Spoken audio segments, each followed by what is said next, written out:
Ang kwentong ito ay hango sa tunay na buhay.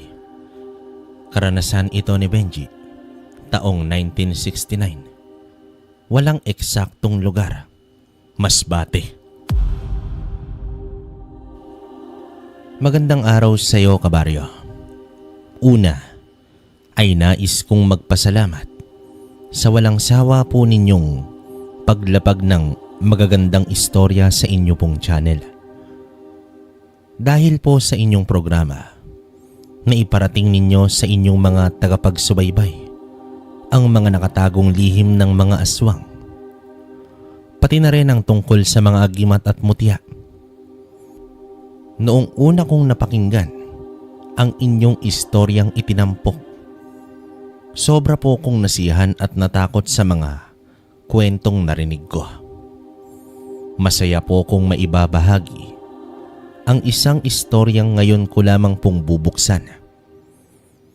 Ito ay dahil marami po sa atin ang may malawak na hangaring magkaroon ng ganitong klaseng mutya na siyang panlaban sa mga aswang na kampon ng kadiliman. Heto at sisimulan ko na ang natatanging kwento tungkol sa naging karanasan ko sa mga aswang na gabunan. Taong 1969, kung saan ako po ay 18 taong gulang pa lang. Ako nga po pala ulit si Benji, taga San Vicente, Masbate. Dito na ako lumaki buhat nang ako ay iwan sa poder ng aking amang si Mang Rodelo. Dalawa lang naman po kaming magkapatid nang magkahiwalay ang aming mga magulang. Napunta naman si kuya sa pangangalaga ng aking ina. Ako naman po ay iniwan sa aking ama, na parang aso na walang bahay na masisilungan.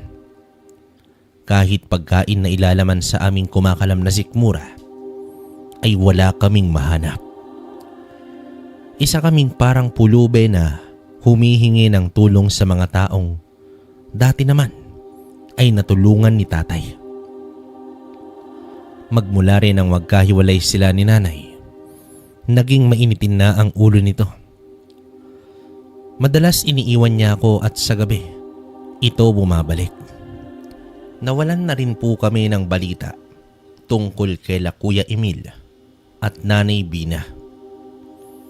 May nakapagsabi po na minsan daw ay madalas silang pumapasyal sa bundok ng Bebora. Namumuhay sila ng masagana. Siguro ay hindi matanggap ni nanay ang pagiging isang antingero ni tatay na naman ako naman. Kaya pareho kaming inabandona. Dahil ng mga panahong yung, kabaryo, laganap rin ang pananalasa ng mga aswang na mauhusay mag-anyong hayop. Katulad ng lagi kong naririnig sa inyo na baboy ramo. Minsan ay ibon at minsan naman malaasong gubat. Matagal nang naninirahan ang mga aswang na ito na kung tawagin ay gabunan. Sikat na aswang dahil mailap at mahirap hulihin. Kung minsan madalas silang nakikihalubilo sa mga normal na tao, makikilala mo lamang daw ang ganitong uri ng aswang kapag ito ay tiningnan mo sa mata gamit ang pagsilip sa pagitan ng iyong dalawang paa. Ngunit ng mga panahong rin yun, naganap ang isang nakakapanindig balahibong pangyayari sa buhay namin ni tatay. Isang araw ay ginabi ako ng uwi na madalas makapagbigay init ng ulo sa aking ama. Bakit ang tagal mo? Kailangan pa nating maglakad papunta sa kabilang baryo. Galit na wika dito ng aking ama. Talaga po bang kailangan nating gawin ito? Parang palaboy na walang matitirhan. Nahihiya na po ako. Lalo na sa paghihingi ng mga pagkain ito. Matatanda na po tayo. Kaya na nating kumita para buhayin ang ating sarili. Tugon ko naman sa kanya. Bakit, Benji? Ang bunga, kala mo ba Walang kabuluhan ang ginagawa natin sa kanila. Inililigtas natin sila. Kaya naging ganito tayo. Walang trabaho dahil sa kahahanap ng isang angkan ng gabunan. Kapag hindi natin sila nahuli, hindi ako magtataka kung halos lahat ng mga tao dito ay mga aswang na rin. Mahabang wika dito ng aking ama. Ano po bang koneksyon ang ginagawa natin sa mga aswang na yan? Halatang panlalamang ito sa ating kapwa eh. Naiiritang tugon ko naman sa kanya. Kapag lumapit ka at nanghingi ng pagkain, pagkatapos hindi ka nakilala, ibig sabihin hindi sila taga rito. Isang gabunan na atake sa gabi. Kaya anong panlalamang ang sinasabi mo? Tugon dito ni tatay. Hindi na ako sumagot nun, kabaryo. Pilit kong iniintindi ang mga sinasabi sa akin ni tatay. Pero naunawaan ko lamang ng gabing mapalaban kami sa mga aswang. Dumaan kami sa masukal na kagubatan. Papunta sana kami sa kabilang baryo para maghanap ng mga gabunan. Sa totoo lang, kabaryo, wala pa kaming napapatay na mga aswang. Wala pa rin talaga akong nakikita. Hindi ko nga alam kung totoo ba sila. Basta sinasakyan ko lang ang gusto ng aking ama. Pero ngayong natigil kami sa gitna ng gubat, kaharap ang isang nilalang na merong mapupulang mga mata. Makintab ang kulay berdeng balat. Ang mukha naman nito na ulo ay manala o parang isang pusit. Mahaba ang bibig na halos umaabot sa batok nito. Ang malalagaring ngipin ay nakita ko rin dahil sa pagngisi niya na nakatingin sa pagkain nito. Ang mas nakakadiri pa sa kanya ay ang malapot na kulay asul nitong laway. Nanginginig ang aking mga tuhod ng oras na iyon. Ni ayaw gumana ng isip ko. Kahit may alam ako sa pakikipaglaban at taglay ang mutya ng tutubi, ay nawala ng saysay dahil sa takot. Hindi pa kami sinusugod nito dahil hindi pa nito nararamdaman ang aming presensya ni tatay. Abala ito sa paglapa ng katawan ng isang baboy ramo.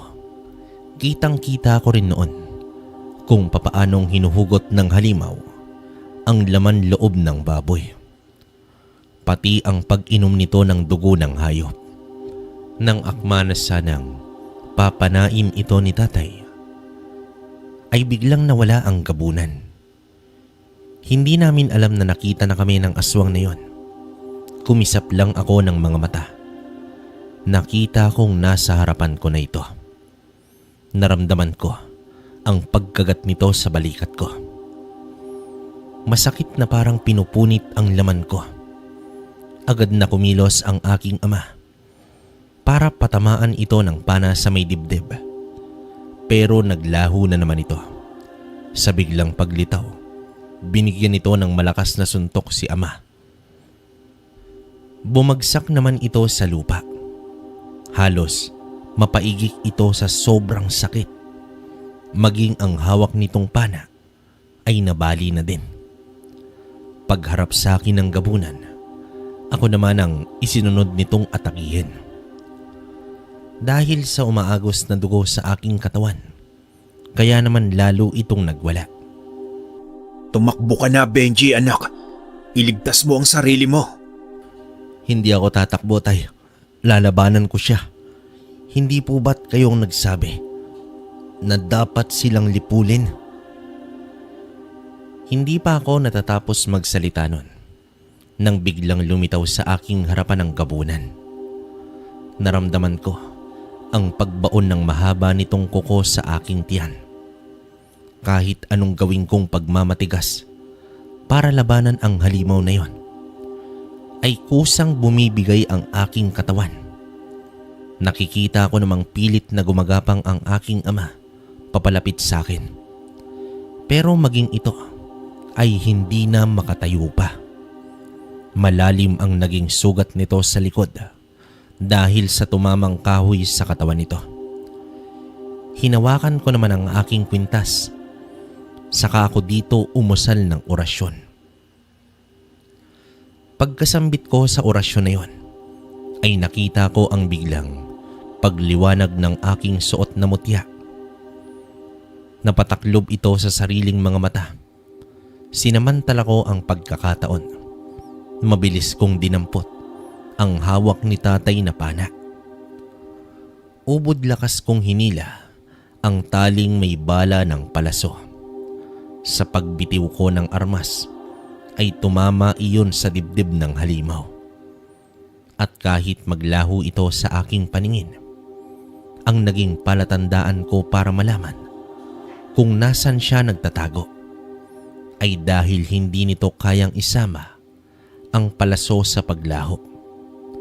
Nagkaroon din ako ng dahilan para gamitin ang mutya na ang kakayahan ay makita ang mga nilalang na biglang nawawala o gumagamit ng matinding sabulag. Tay, tumayo na po kayo. Baka po marami ang mga nakaabang na halimaw sa gubat na ito. Tugon ko noon sa aking ama. Lintik na yan. Napalakas yata ang pagkakahampas ko sa puno. Nasaan na ba ang gabunan na yan? Mapapatay ko talaga ang hayop na yon. Galit na galit ang aking ama habang paika-ika ang lakad na nakaakbay sa aking balikat. Palinga-linga naman ako sa paligid dahil alam kong kahit may tama ang aswang ay magagawa pa rin itong atakihin kami patalikod.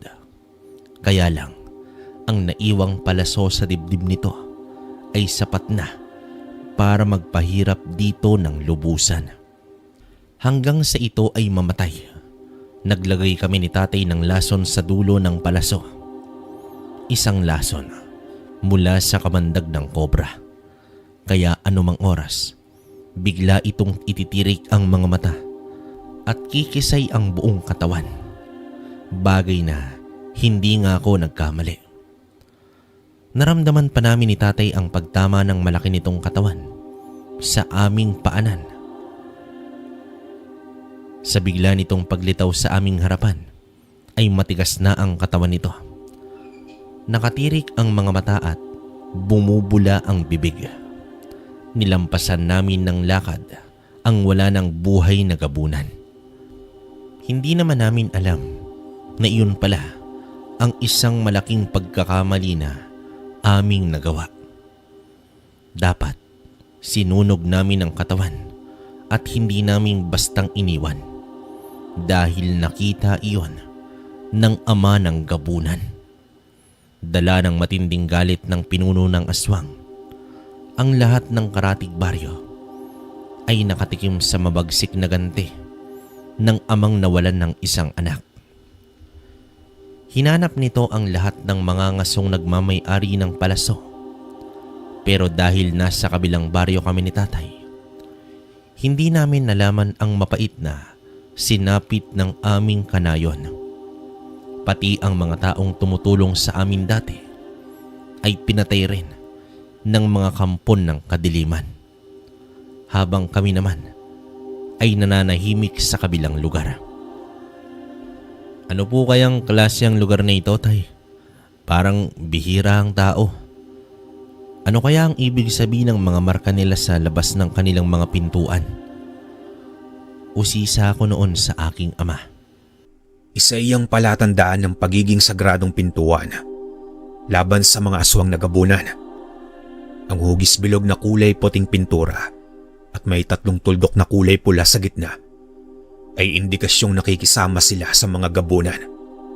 Sa palagay ko, dito na muna tayo mamamalagi.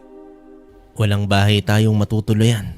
Dito na naman po tayo matutulog sa mga bakanting bahay na walang nakatira. Ano bang inirereklamo mo? Kung ayaw mo, pwede mo naman akong iwanan dito. Kung minsan, mas maganda na yung palaboy kaysa may bahay ka nga. Hindi naman kumpleto ang pamilya.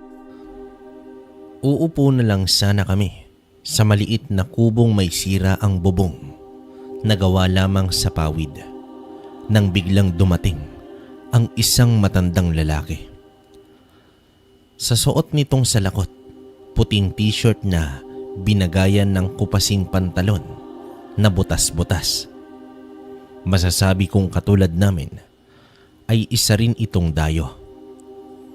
Lalo na nang makita ko ang putik sa dulo ng hawak nitong tungkod.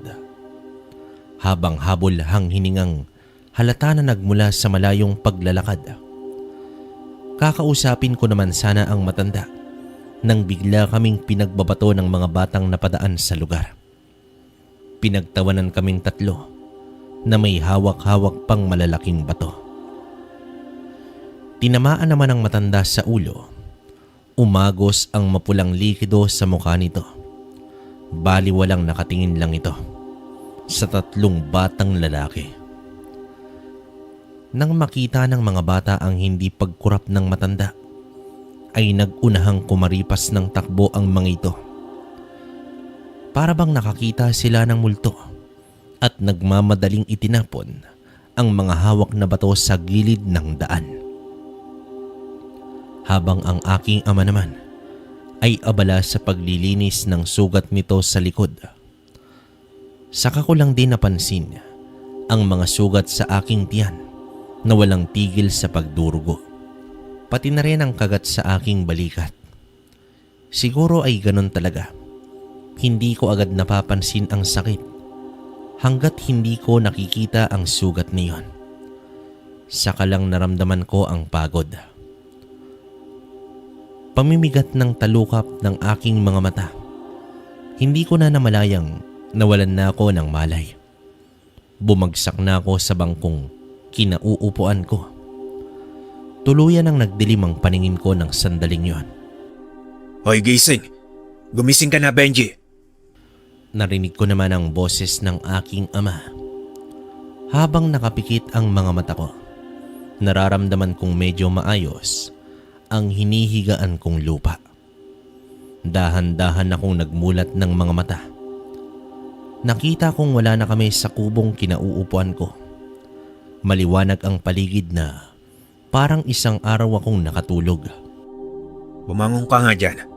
Akala ko habang buhay ka nang matutulog. Tinulungan tayo ng matanda.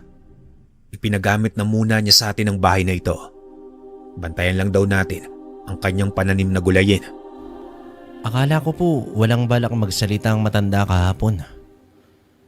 Teka tay, nasaan ang kwintas ko? Ipinatabi na muna sa akin ng matanda para daw hindi mawala. Kamusta na ba ang pakiramdam mo? Hindi ko masabi tay, pero medyo ayos na ako eh. Hindi na kami nag-usap ni tatay nang malaman kong tinulungan ako ng matanda. Hindi na rin ako nagkaroon ng pagkakataong magtanong pa tungkol sa mga napansin ko sa matandang lalaki. Sa halip, ipinakita ko ang pasasalamat ko sa pamamagitan ng pag-aalaga ng kanyang pananim. Habang nagdudukal ako ng lupa para sa itatanim kong kanggos, nang may isang matandang naghihirap sa pagpasan ng mga kahoy. Mabilis naman akong lumapit sa matanda para sana tulungan itong maibaba ang daladala niya. Subalit tumanggi ito at nagpasalamat sa inalok kong tulong. Saka ko lang nakilala ang matanda nang makita ko ang mukha nitong natatakluban ng suot nitong salakot. Nalaman kong siya si Lolo Mego. Nasaan ang iyong ama, Benji? Nasa loob po ng bahay. Kayo po yung matandang tumulong sa akin kahapon. Salamat po. Ang totoo ay kayo ang sadya ko. Ikakasal ang anak ko. Pero walang gustong tumulong sa akin para sana magtago ng paggaganapan ng kasal. Hindi naman libre ito. Babayaran ko kayo sa paggawa. Naramdaman ko namang lumapit sa amin si tatay. Madali namang pumayag ang aking ama sa naging alok ni Lolo Mego. Bago kami nagpunta sa bahay ng matanda, ay bumisita muna kami sa may simbahan. Ngunit maraming tao ang nagkakagulo. Nabalot ng takot ang aking dibdib dahil natagpuan raw ang pari na wala ng buhay sa kwarto nito. Wakwak ang tiyan. Nawawala ang mga bituka, maging ang puso nito. Ayon pa nga sa isang sakristan, nakita raw nila ang isang nilalang na may kulay berdeng balat. Dala ng matindi kong pag-aalala ay tumingin naman ako sa aking ama. Kung ganoon ay nasundan na kami ng pamilya ng aswang ng gabunan. Talagang walang pinipili ang halimaw na kahit alagad ng simbahan ay hindi nito pinatawad. Nakakalungkot na patuloy na nambibiktima ang mga gabunan. Kapansin-pansin ang pananahimik ng aking ama. Magmula kasi nang iniwan kami ng aking ina at kapatid, hindi na ito madalas magsalita pa. Kahit may mga bagay na gusto itong sabihin, pero kapag kaharap ako, malakas ang boses nito at palaging galit. Nakita ko na lang na kinuha niya ang natitirang banal na tubig. Ibinuhos niya yon sa dala niyang kwintas. Ayon kasi sa pagkakaalam ko, mabisang pagpapatibay ng mutya ang banal na tubig. Pero nagagamit lang naman ito kapag kaharap ang gabunan. Para kapag nawala ang aswang na ito, ay mahanap pa rin siya ng mutya ng tutubi. Mabisang pangontra iyon sa aswang at sa sandaling tamaan raw iyon ng sikat ng araw. Kaya raw nito malusaw ang mga gabunan kahit nagkukubli ito sa kadiliman. Kusa itong magpapakita para mamatay. Ngunit hindi naman ako naniniwala sa ganitong mutya. Dasal at pananampalataya lang sa Panginoon ang pinanghahawakan ko. Pilit ko pa rin binabaliwala ang bisa ng mutya ng tutubi. Malayo-layo rin ang aming nilakad ni tatay bago naming narating ang bahay ng matanda. Halos 2 oras kaming naglakad patungong dulo ng bundok. Naabutan namin na marami na ang tao at abala sa paggawa ng mga lamesa. Taliwas sa sinabi nitong wala raw na tulong sa kanyang gumawa ng tolda para sa kasal. Yari ang kubo sa tinapyas na palapa ng niyog, saka hinabi sa kaakit-akit na disenyo. Sinalubong naman agad kami ng masayang mukha ni Lolo Mego. Isa lang ang napansin ko. Lahat sila ay nakakwintas na bilog na batong itim. Kung sa bagay, bago kasi iyon ay nalaman namin ni tatay na isang antingero daw ang matanda. Ganoon rin ang mga taong nasa handaan. Hindi ko naman talaga silang kilala. Magaan lang talaga ang loob ko sa matanda dahil sa naging tulong nito sa akin.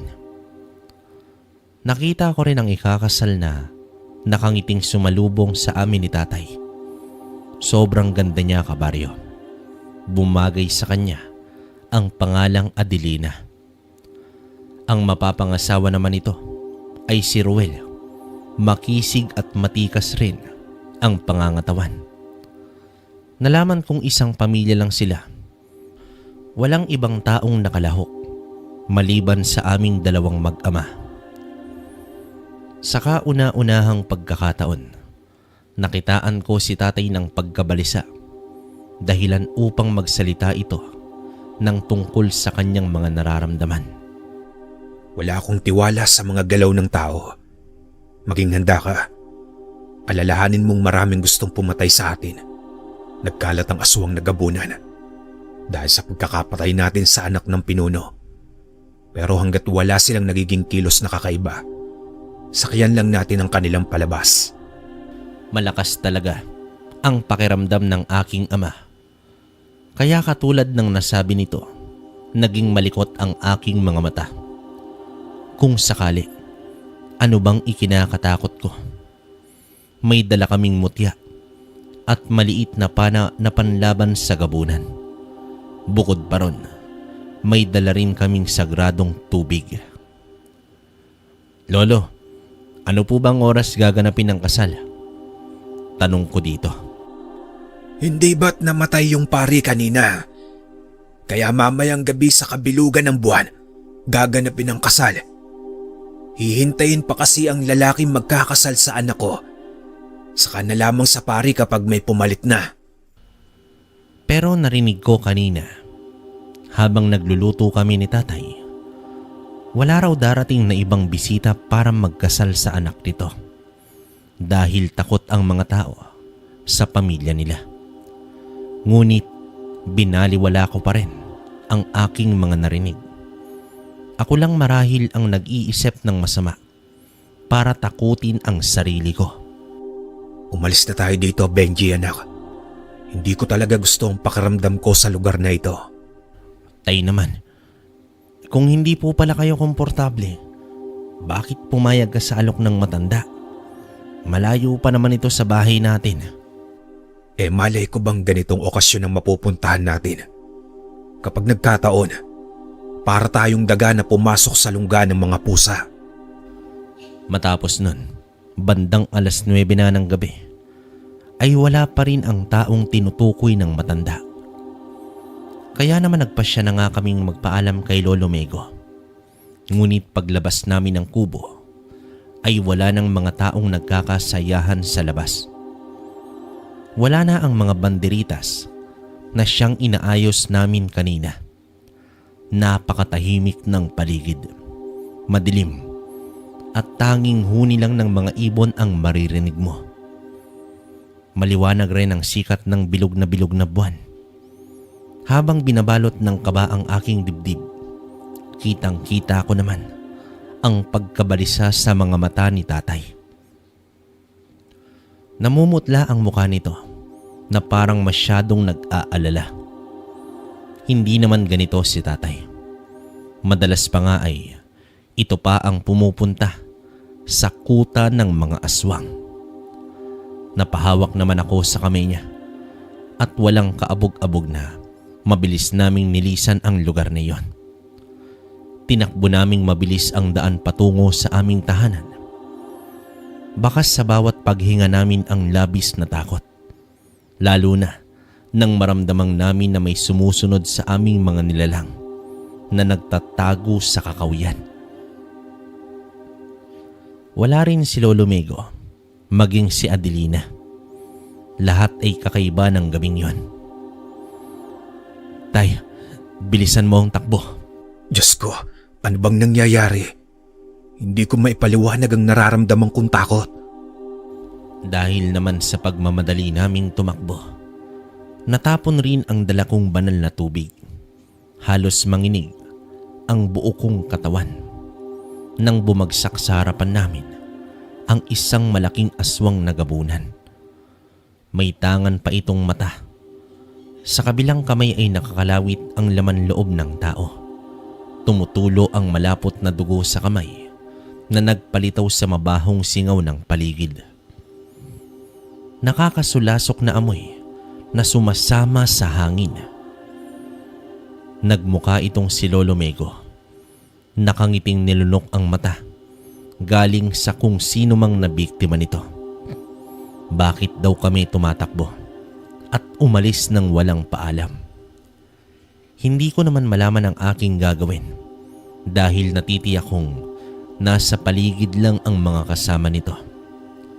Hindi pala kasal ang pinuntahan namin, kundi pagtitipon ng isang angkan ng mga aswang na gabunan. At kami ang handa ng gabing yon. Ang masaklap pa, akala namin anak talaga nito si Adelina. Yun pala ay alay sa kanilang lahi. Nakilala ko ang matang kinakain ng aswang ng matanda. Halos masuka ko. Lalo na si tatay na natutulala na. Nakita rin nito ang katawan ni Adelina na nakahandusay sa may damuhan. Butas ang mga mata, wakwak ang tiyan, nakalawit ang dila at bakas sa muka ang matinding paghihirap na dinanas nito. Maya-maya pa ay dumating si Rowel na anak ng matanda. Bigla itong nagpalit ng anyo sa aming harapan. Isang kulay ubing gabunan. Mabahong nakakasuka ang amoy at nakakadiri ang ngipin na may nakasabit pang laman ng tao. Bigla pa itong nagsalita. Pinatay ninyo ang kapatid ko. Sa wakas nahuli ko rin kayo. Nasaan ang tapang ninyo? Wika dito ni Ruel. Lumabas kayo mga kasama. Patayin ang salaring nanakit sa ating angkan. Sambit naman dito ni Lolo Mego. Napatras kami ni tatay. Inilabas ko na ang aking pana. Ganoon din ang mutya. Lalo na nang bigla itong maglaho. Kinakailangan kong magsambit ng orasyon para makita ang mga gabunan na nagtatago sa dilim. Si tatay naman ay nakahanda. Ang pana na may kamandag ng kobra. Nagkatinginan kami ni tatay na ang ibig sabihin ay hindi pa ito ang tamang panahon para lumaban. Tumakbo kami sa lugar na may makikita kaming liwanag na nagmumula sa bilog ng buwan. Sinikap naming makalayo sa lugar na iyon. Hindi naman kami tumigil sa pagtakbo. Hanggang sa tuluyan na nga kaming makatakas. Ipinamalita namin ang aming mga nakita ng gabing yon. Lahat sila ay binalot ng takot para sa kanilang mga buhay. Maswerte naming natakasan ang mga gabunan. Hindi namin sila kayang tapatan dahil sa may kakayahan silang maglaho. Akala ko hanggang doon lang ang takot na idinulot sa amin ni Lolo Mego. Ngunit naging sunod-sunod ang aming kalbaryo nang paulit-ulit kaming pinupuntahan ng mga gabunan. Nagpalipat-lipat kami ng tirahan. Naging duwag kami sa pagkakataong iyon at kapag nakakakita kami ng pansamantalang tirahan, agad kaming natutunton. Kung minsan pa ay nagpapanggap na baboy ramo. Araw-araw pa kaming binabantayan para maging pagkain nila sa mga sandaling magutom sila. Magmula nga noon ay hindi ko na hinubad ang aking mutya. Paulit-ulit kong itinatapat iyon sa may sikat ng araw. Ngunit wala namang kaming nakikitang natutunaw na aswang. Mas lalo kaming nag-ingat. Wala kaming pinagkatiwalaang tao. Dinoble namin ang mga panara ng aming bahay. Ngunit isang araw, dumating ang hindi namin inaasahang bisita. Ang aking ina at kuya na matagal naming hindi nakikita. Hindi naman ako naniniwalang nagsisi ito sa pag-iwan sa amin. Ngunit tao lang din kami upang hindi magpatawad. Kung kaya, pinatuloy namin sila ni tatay. Kahit tutol ang kanyang kalooban sa muling pagbabalik ng aking ina. Pansamantalang nakalimutan namin ang takot sa mga gabunan. Nagkaroon ng sigla ang aming munting tahanan. Nawala ang mga aswang na umaaligid sa amin. Naratnan ko ang aking inang pasimpleng kinukuha ang pana sa natutulog kong ama. Hating gabi na yon, habang sa tabi naman ito ay ang aking kapatid. Gising at sumisenyas na nakatingin sa armas ni tatay. Ewan ko ba at bigla akong kinabahan. Naisip ko ang isang dahilan kung bakit bigla silang nagpakita sa amin. Napansin ko ring tila napapaso ang aking ina sa pana. Kakaiba rin ang pag-init ng aking suot na mutya. Nagsapin pa ito ng kapirasong tela habang lumilingon-lingon sa gawi ng pinto ang pinagkukublian ko. Tanging ang maliit lang na siwang ng dingding ang siyang nasisilip ko.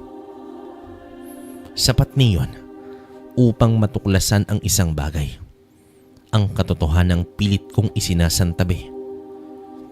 Lumipas nga ang ilang oras ay nabigo silang makuha iyon. Muli naman akong bumalik sa aking kwarto at tahimik na nagpanggap na tulog na. Naramdaman ko rin ang pagsara at pagbukas ng pinto sa loob ng bahay. Saan kaya sila pupunta? Sa pagkakataong iyon, tahimik naman akong lumapit sa kwarto at kinuha ang pana ni tatay. Maingat rin ang ginawa kong paghakbang upang makasunod sa kanilang pag-alis. Abot langit ang takot ko na maaring hindi ko makayanan ang aking malalamang lihim ng aking kapatid at ina at ang posibleng dahilan ng paglayo nila sa amin.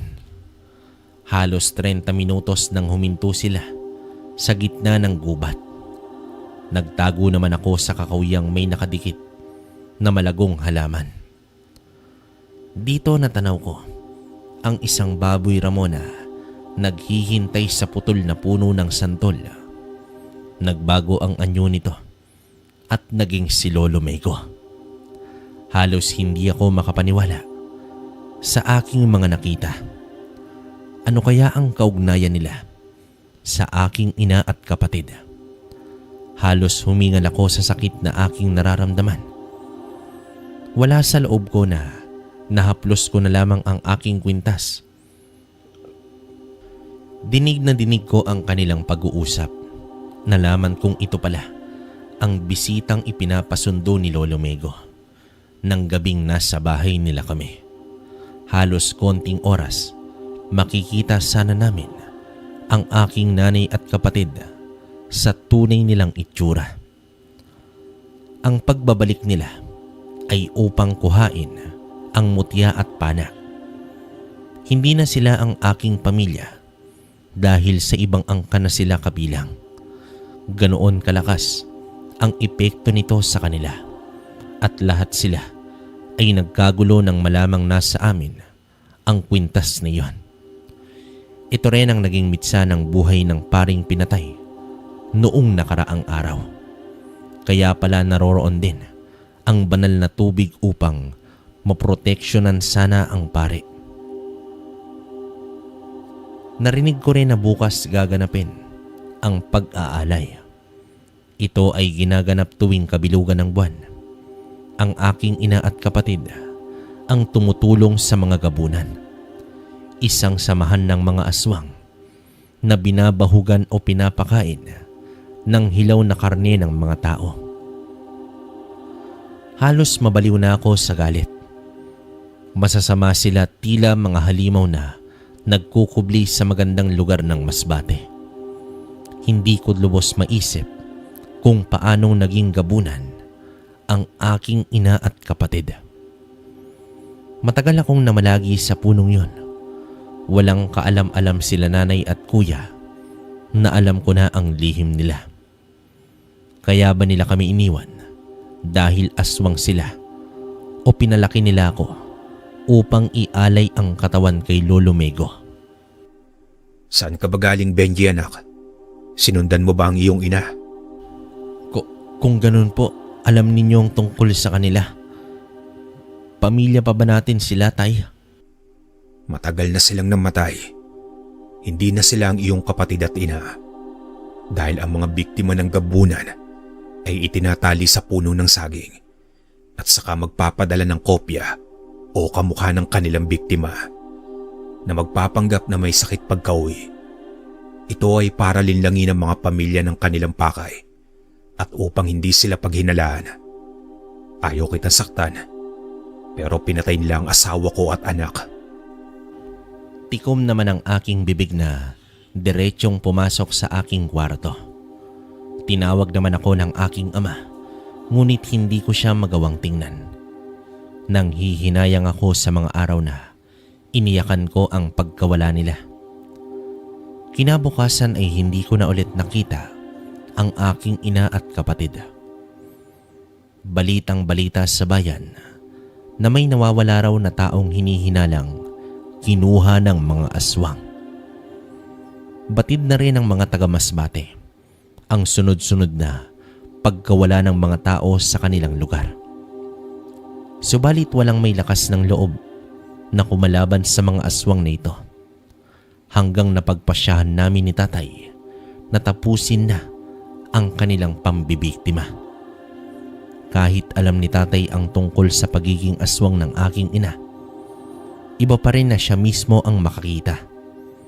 Umakyat kami sa puno ng santol para naman malaya naming makita ang buong lugar.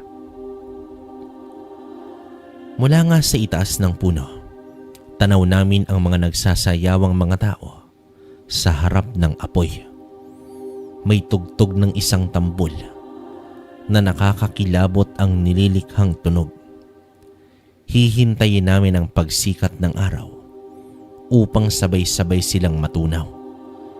Ganoon na lamang ang iyak ni tatay nang makita niya na ang paglabas ng aming kamag-anak mula sa kubo.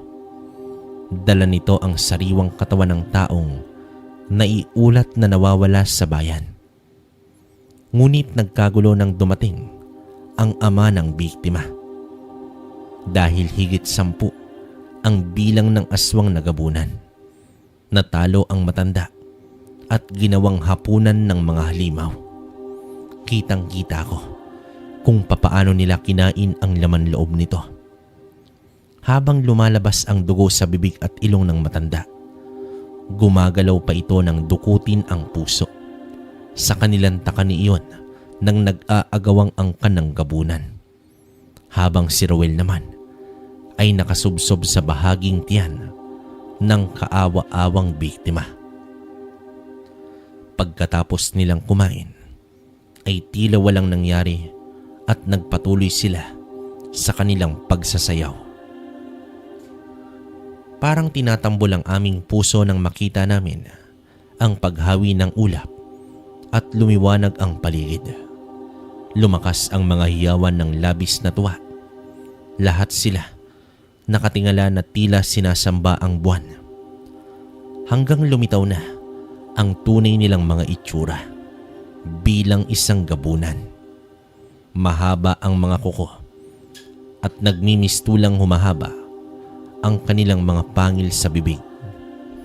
Ang masaklap pa nun, tumatalas ang kanilang pang-amoy na anumang oras ay matutunton ang aming kinaroroonang mag-ama.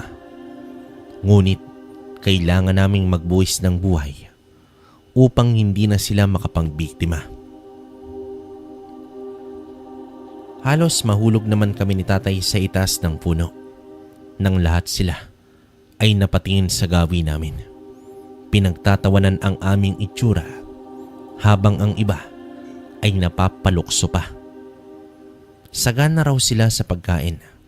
Ang hindi nila alam, ang punong aming pinagkukublian ay balot ng bawang at asin. Hindi sila makakalapit at hindi rin kami maaakyat. At kapag sumikat na nga ang araw, doon ko mismo itataas ang mutya ng tutubi para mapuksa silang lahat. Nakahanda rin ang pana ni tatay.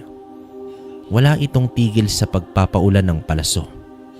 Wala silang kaalam-alam sa aming mga plano. Hindi rin nila alam na ang bisa ng aking mutya ay kahit malayo sila, hihilahin ang mga aswang na gabunan patungo sa tapat ng sinag ng araw na parang mga wala sa kanilang sarili. Galit na galit naman si Lolo Mego nang panain namin ang pamilya nito. Bawat tamaan ng palaso, umuusok ang katawan. Sa isang kisap mata ay naging isang itim na ibon ito patungo naman sa aming kinaroroonan. Habang si nanay at kuya ay isa namang kulay ubing gabunan. Nakapagtatakang wala akong minanang ganoong lahi sa kanila. Hindi kaya hindi ako totoong anak ng aking ina. Tinamaan ako ng tuka ng ibon. Bigla na itong nagsagabunan. Nang muntik akong mahulog sa lupa, umibabaw naman ang sigaw ni tatay nang makitang nagpalambitin ako sa sanga ng kahoy. Takot na takot ako nang muntik akong sumayad sa lupa. At dahil suot ko ang kwintas, lahat sila ay hindi makalapit. Tandang-tanda ko ang kanilang itsura, kaya hanggang ngayon hindi ko magawang makalimutan ang gabing nakaharap ko sila. Mag-iingat ka, Benji anak. Konting taste na lang. Opo, itay. Kumapit lang po kayo ng mabuti Tila napakahaba ng gabi ng mga oras na yon at kay tagal sumilip ng araw. Hanggang lahat ng mga aswang ay nasa aking harapan. Hanggang biglang nagsalita ang aking ina. Tama lang daw na hindi ako inalagaan dahil suwail daw akong anak at hindi raw ako marunong tumanaw ng utang na loob. Walang pagmamahal kundi pagkahayok sa laman ng aking katawan. Doon ko lang napagtanto, hindi niya ako tunay na anak. Sinabi rin ni nanay na hindi ko tunay na kapatid si Kuya Emil. Halos hindi ako makapagsalita sa aking nalaman. Sumikat na ang araw nun. Nagawa naming libangin ang mga gabunan sa aming palabas ni tatay. Hindi kami nagdalawang isip na itapat ang mutya sa sikat ng araw. Doon ay kitang-kita ko ang unti-unting pagkalusaw ng kanilang mga katawan. Si Lolo Mego na sinusubukan pang sumugod sa amin ay hindi na rin ito nagawa pa. Tila napapasong natunaw sila hanggang maging isang abo. Nang kumalat na ang liwanag sa paligid, tumambad sa amin ang nagkalat na katawan ng gabunan. Pati ang mga palaso na tumama sa katawan ng mga aswang. Sa wakas ay nagapi namin ang buong angkan ng gabunan. Saka ko lamang pinalandas ang mga luhang kanina ko pa pinipigilan. Para kaming nanonood ng pelikula dahil hindi namin akalaing mararanasan namin ito.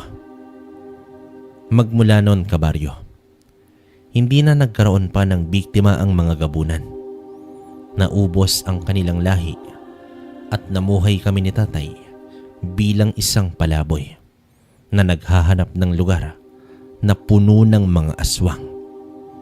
Naging manunugis kaming nagpalipat-lipat ng bahay. Kagaya pa rin ng dati. Madalas pa rin akong napapagalitan ni tatay. Inilihim ng aking ama ang mga nakita namin at hanggang ngayon suot ko pa rin ang mutya ng tutubi dahil hindi lang pala ang mga gabunan ang nakikita nito, kundi pati na rin ang mga ligaw na kaluluwa. Sa kasalukuyan ay meron na po akong 5 anak at 5 apo. Ang tatay ko naman ay pumanaw na noong nakaraang Pasko. 70 taong gulang po ako ngayon na nakahiligang makinig sa kwento ninyo. Marami pong salamat sa pagtanggap ng aking liham. Nawa ay magsilbing aral ito na bukod sa mga mutya ay may mas malakas tayong anting-anting. Iyon ay ang pananampalataya natin sa mahal na Diyos. Mga kabaryo, hanggang dito na lang ang kwento natin ngayong araw. Hanggang sa susunod na kwento. Salamat.